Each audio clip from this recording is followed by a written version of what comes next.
महायुती म्हणून रत्नागिरी जिल्ह्यातल्या सगळ्या स्थानिक स्वराज्य संस्था निवडणुका लढण्याच्या संदर्भामध्ये निर्णय 4 दिवसापूर्वी भाजपाचे प्रदेशाध्यक्ष रवींद्र चव्हाण यांच्या बंगल्यावर झाला। त्या बैठकीला मी, योगेश दादा, भाजपाचे सगळे पदाधिकारी उपस्थित होते।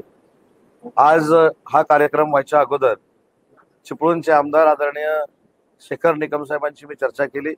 राष्ट्रवादी काँग्रेस पार्टीचे देखील मिलिंद कापडी आणि त्यांचे सर्व सहकारी इथं उपस्थित होते। त्याच्यामुळे हा संकल्प महायुतीचा आज आम्ही केलाय। 3 तारखेला याचं रूपांतर विजयामध्ये होईल याची पूर्ण खात्री व्यासपीठावरच्या सगळ्या आम्हाला मंडळींना आहे।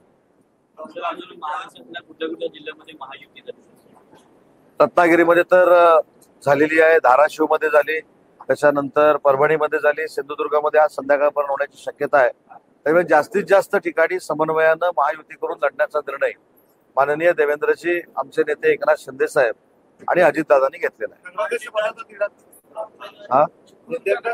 सगळ्याच गोष्टी तुम्ही आताच आम्हाला विचारू नका, काहीतरी कुतूहल ठेवा। आम्ही ज्यावेळी सांगायचं तेव्हा कुठचा नगराध्यक्ष चिपळूणचा आहे, कुठचा नगराध्यक्ष खेडचा आहे ते योगेश दादा सांगतील, कुठचा नगराध्यक्ष गुहागरचा आहे, देवरुखचा आहे, रत्नागिरीचा आहे, लांजाचा आहे, राजापूरचा आहे, पण जो कोण असेल तो महायुतीचा असेल आणि तोच निवडून येईल। हा नाही, तिढा आहे सांगितलं कोणी?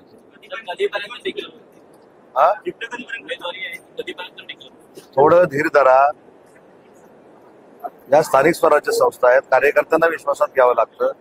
5-5, 6-6 इच्छुक आहेत, तिथं एकावरती नाव आणावं लागतं। त्याच्यामुळे आम्ही सगळे बसून एकत्र हा निर्णय घेतोय। पण आज महायुतीची घोषणा रत्नागिरीमध्ये पहिल्यांदा इथं झाली।